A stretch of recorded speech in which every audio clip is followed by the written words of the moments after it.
Alexandria হলো মিশরের অন্যতম প্রাচীন ঐতিহ্যবাহী একটি নগরী।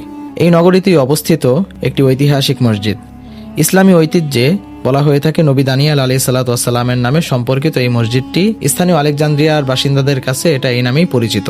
ইসলামী ইতিহাস গ্রন্থসমূহে নবী দানিয়েল আলাইহিস সালাতু ওয়াস সালামকে বনি ইসরায়েলের একজন সুপ্রসিদ্ধ নবী হিসেবে উল্লেখ করা হয়েছে।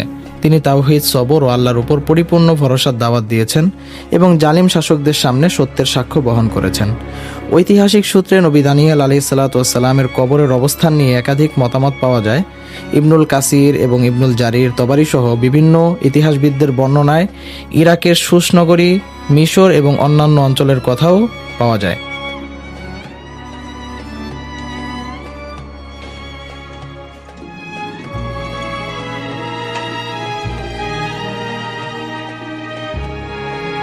আসসালামু আলাইকুম ওয়া রাহমাতুল্লাহি ওয়া বারাকাতুহু।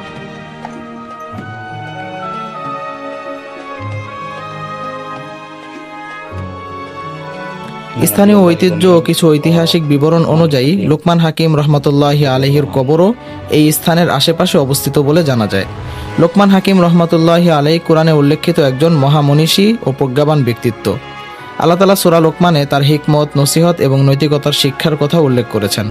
জমহুর মুহাদ্দিস এবং মুফাসসিরের মতে লোকমান রহমতুল্লাহি আলাইহি নবী ছিলেন না, বরং তিনি ছিলেন একজন আল্লাহভীরু জ্ঞানী বান্দা। লোকমান হাকিম রহমতুল্লাহি আলাইহির কবরের অবস্থান সম্পর্কেও ইসলামী ইতিহাসে সুনির্দিষ্ট ও সর্বসম্মত কোনো প্রমাণ নেই। আলেকজান্দ্রিয়ায় তার কবরের কথাটি মূলত স্থানীয় বর্ণনা ও ঐতিহ্যগত সূত্রের উপর নির্ভরশীল, যা গবেষণা ভিত্তিক ইতিহাসের দৃষ্টিতে নিশ্চিত সিদ্ধান্ত হিসেবে গ্রহণ করা হয় না।